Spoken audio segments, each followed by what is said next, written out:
تو اسی کے ساتھ مجھے اوورسیز پاکستانی کمیشن کا میں ممبر بنی ہوں. تو وہ تو میں نے ریزائن دے دیا ہے اس پوسٹ سے. I am not any more working. Government اس کو سپروائز کرتی ہے. صدر عارف الفی کا کیا رول ہے اس؟ صدر عارف الوی ہمیشہ کیونکہ ہم اسی لیے بھی افواہ میں پولیٹیکل پرسن نہیں آ سکتی، کیونکہ ہم افواہ پاکستان کو جو ہے ساری فنڈنگ گورنمنٹ کرتی ہے نا.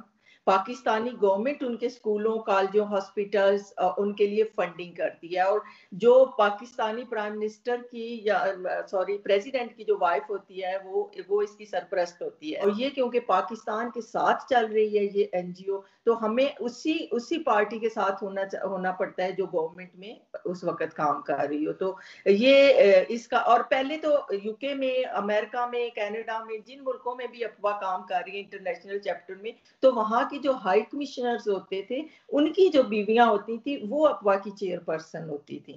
تو اب انہوں نے یہ سسٹم چینج کر دیا ہمارے لیے کہ نہیں، جو افواہ خود اپنی ووٹنگ کے ذریعے افواہ اپنی چیئر پرسن منتخب کرے گی. الیکشن ہوتے ہیں ہمارے، آفٹر ایوری 3 ایئرس ہم الیکٹڈ پوسٹ پہ آتے ہیں نا. تو افواہ کا تھوڑا سا دوسری این جی او سے ڈفرنٹ سسٹم ہے نا. جی، یہاں پر آپ کی جو این جی اوز ہے کیا کر رہی ہے یہاں پر عورتوں کے امپاورمنٹ کے لیے، تعلیم کے لیے؟ جو آپ چیزیں آپ نے گنوائی ہیں پاکستان میں تو اس کا رول بنتا ہے، یہاں پر کیا رول ہے؟ یہاں پہ بھی بہت رول بنتا ہے. دیکھیں یہاں پہ تو میں سمجھتی ہوں پاکستان میں تو جو ہے فری ایجوکیشن دے رہے ہیں یا کالجز ہیں، ہاسپٹل، لیکن یہاں پہ یہ ہے کہ ہم جو لائک می جو عورتیں پاکستان سے آتی ہیں اور ان کے لیے کوئی ایسا پراپر پلیٹ فارم نہیں تھا کہ ہم اپنے آپ کو پروموٹ کر سکیں، ہم لوگوں کو دکھا سکیں. میری جو وائس چیئر پرسن ہے، شی از ماشاء اللہ انجینئر رینا شمع نذیر، جو میری جنرل سیکرٹری ہے، وہ بھی پہلے ڈڈلی کونسل میں اس کی بہت اچھی جاب کر رہی تھی، ابھی بھی وہ بہت ایکٹیو ہیں. تو میرے ساتھ جتنی پاکستانی مور دین 100 پیڈ ممبر ہیں میری ٹیم میں اس وقت. اور جو میری آفس پوسٹ میں ہے میرے ساتھ جنرل سیکرٹری، سوشل سیکرٹری ہماری رباب اسلم ہے، جو رباب ملک ہے، جو میڈیا میں ماشاءاللہ کام کر رہی ہیں. تو میں نے جو چینج لے کر آئی ہوں افواہ میں، موسٹلی یہ ہوتا تھا کہ جو ایجڈ فارغ ہو کے اپنے پروفیشنل لائف سے عورتیں فارغ ہوتی تھی وہ افواہ میں آتی تھی. تو میری افواہ میں یہ چیز ہے یہاں پہ کہ اس میں ساری ینگ عورتیں آئی ہیں جو ابھی اس وقت اپنی جاب میں ہیں، ڈاکٹرز ہیں، وکیل ہیں، بہت پروفیشنل عورتیں ہیں، وہ اپنا ٹائم دیتی ہیں. اور ہم اس سے یہ کرتے ہیں کہ دیکھیں میں نے پچھلے سال اپنی ٹیم کے ساتھ مل کے اویئرنیس کے سیمینارز کی ہیں. فرسٹ ٹائم اس میں بریسٹ کینسر کا سیمینار تھا، اس میں پھر ویل بینگ ہے، اس میں امیگریشن وکیلوں کے ساتھ آپ کو جو عورتیں پے نہیں کر سکتی ان کو اگر ہیلپ چاہیے تو وہ ہم نے کی ہے. اس کے علاوہ پھر ہم لوگ عید پارٹی پہ جو ہم پاکستانی عورتیں ہوتی ہیں، ہمیں شوق ہوتا ہے ہم کپڑے پہنے، ہم کہیں گیدرنگ کریں، تو وہ ہم پارٹیز کرتے ہیں، ٹرپس کرتے ہیں. تو کافی بہت ماشاءاللہ سے ایکٹیویٹی کی ہے ہم لوگوں نے. تو آپ نے بہت محنت کی. خان صاحب یہاں آتے تھے تو ان کا جو نمل یونیورسٹی کے جو یا کینسر شوکت خانم ہاسپٹل کے لیے آپ فنڈ اکٹھا کرنے کے لیے بہت تگ و دو کرتی تھی، بلکہ مجھ جیسے غریب صحافی بھی 100 پاؤنڈ دے کر جو ہے ان فنکشن میں جاتے تھے. تو یہ فرمائیے گا کہ یہ موقع تھا کہ حکومت جب آتی ہے تو آدمی کوئی مراد لیتا ہے، کوئی ٹھوٹا بناتا ہے، جیسے باقیوں سب نے بنائی ہوئی ہے. یہاں یو کے سے بھی سارے لوگ تقریباً ان کو کوئی نہ کوئی اکوموڈیٹ کیا گیا، لیکن آپ نے عہدہ کوئی نہیں لیا اور این جی او میں چلی گئی. جی وہ تو بہت اچھا ٹائم آپ نے یاد کرا دیا ہے، کیونکہ آپ تو میرے سے پہلے کا خان صاحب سے ملے ہوئے تھے، ان کے بڑے لمبے لمبے انٹرویو کرتے تھے ماشاءاللہ سے. اور پھر جو آپ جس کی بات مینشن کر رہے ہیں وہ شوکت خانم کے لیے جو ہم نے میرے ٹینیور میں ہم لوگوں نے فنڈ ریز کیا تھا، ہم نے 60 پلس کچھ ہم نے 1000 پاؤنڈ ہم نے فنڈ ریز کر کے شوکت خانم کو چیک دیا تھا. اور خان صاحب نے اسی کو بہت اپریشیٹ کیا تھا. اس کے بعد میں بنی گالا بھی گئی تھی، اور ایون ان کا یہی تھا کہ آپ پاکستان آئیں، آپ یہاں سیاست میں حصہ لیں، ہمیں بہت ضرورت ہے آپ جیسی خواتین کی جو آ کے سیاست میں آ کے عملی طور پہ ادھر حصہ لیں. لیکن پہلی بات تو شیراز صاحب یہ تھی کہ میں ہم لوگ تھوڑے جٹ زمیندار ہیں، تو میری فیملی اسٹرکٹ ہے اس مسئلے میں، انہوں نے مجھے پاکستان میں سیاست کی پرمیشن نہیں دی نا. تو میں پاکستان میں سیاست کر ہی نہیں سکتی بالکل. تو یہاں بھی میں اتنی ہی کرتی تھی جتنا میرے پاس ٹائم ہوتا تھا. ہاں وہ جذباتی ہو جاتے ہیں ہم پاکستانی پھر جب کچھ اس طرح کا ماحول ہوتا ہے. تو دن رات میں نے ان دنوں میں بہت کام کیا تھا. میرے ساتھ میری ٹیم بہت اچھی تھی, ناصر خان صاحب, مبشر اور یہ سارے ہم لوگ تھے. تو اس وقت جو یہ تھا, ہم لوگوں نے جلسہ کیا تھا اتنا بڑا, جو یو کے کی ہسٹری میں پی ٹی آئی کا پہلا جلسہ ہوا تھا, جس میں خان صاحب نے خود کہا تھا کہ اس سے بڑا جلسہ کسی یورپین یا کسی پاکستان سے باہر نہیں ہوا, جو برمنگم میں ہوا تھا.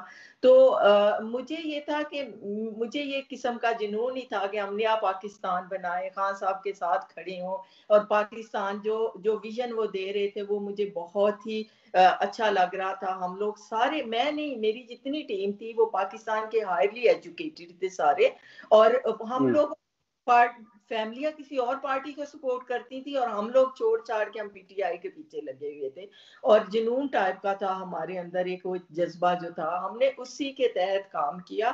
لیکن اچھا, جب عمران خان سے آپ ملی تو وہاں کو سیکورٹی یہ وہ آپ کو تنگ نہیں کیا؟ پھر آپ آ گئی وہاں سے, ایک برٹش وومن جاتی ہے یہاں سے پاکستان میں, تو کچھ شک شکوک تو ہوتے ہیں. تھوڑی سی وہ سچویشن تھوڑی سی ہوئی تھی آکورڈ, کیونکہ ریحام خان اس سے 1 مہینہ پہلے چھوڑ کے آئی تھی لنڈن, برمنگم میں. ان کو میں نے ریسیو کیا یہاں برمنگم ایئرپورٹ پہ بھی, اور بڑا اس وقت میں ایکٹیو تھی. اور اس کے فوراً بعد میں پھر پاکستان گئی تو میں خان صاحب سے ملی. تو مجھے ایون ان کی جو سیکٹری تھے اور ان لوگوں نے یہ پرسنلی کہا کہ بھئی خان صاحب نے یہ کہا ہے کہ اب آپ یہاں سے ڈائریکٹ واپس چلی جائیں انگلینڈ, اب یہاں نہیں پھریں, کیونکہ وہاں پہ یہ چکر ہوتا ہے کہ پھر فوراً کیچڑ اچھالنا شروع کر دیتے ہیں. اچھا جی وہ ایک چلی گئی اب دوسری آ گئی ہے, یہ وہ ہے.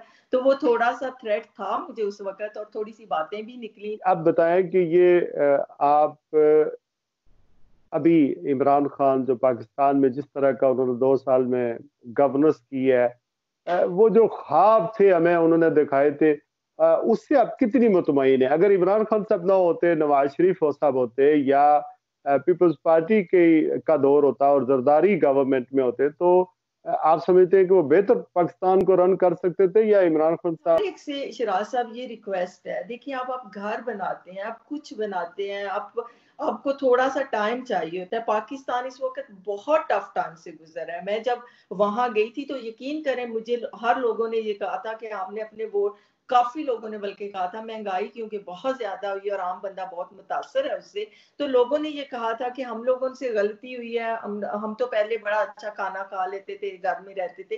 لیکن یہ وہ لوگ ہیں جن کو اوپر والی پکچر نظر نہیں آتی کہ بیہائنڈ دا سین پاکستان کے ساتھ کیا ہے. پاکستان کتنا قرضوں کے نیچے دبا ہوا تھا. پاکستان کے پرائم منسٹر کی دنیا میں کہیں کوئی رسپیکٹ نہیں تھی, اس کو کوئی سیریس نہیں لیتا تھا. خان اب جاتا ہے جس جگہ جاتا ہے, ہم پراؤڈ فیل کرتے ہیں کہ ہمارے ملک کا یہ پرائم منسٹر کھڑا ہے نا.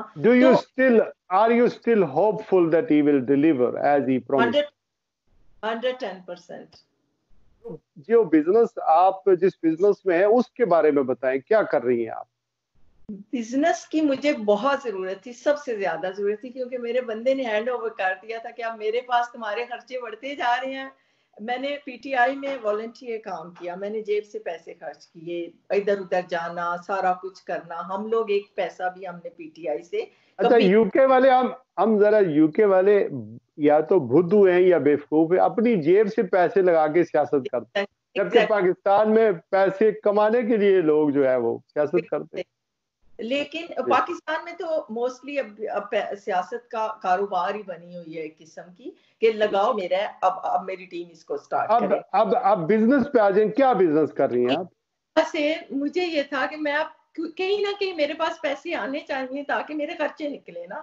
تو اب بزنس میرا جی, مجھے جو ضرورت محسوس ہوئی تھی سب سے زیادہ کہ پاکستانی عورتیں پاکستانی لباس پہنے, یہاں پہ اپنی پارٹی میں جائیں, شلوار قمیضیں پہنے, اپنے کپڑے پہنے. تو میں نے اپنا برانڈ ایک لانچ کیا ہے جو کراچی بیس ہے اور جویا کے نام سے ہے, اور میری کلیکشن اس میں کیجول ہے, پارٹی ویئر ہے, لائٹ پارٹی ویئر ہے, اور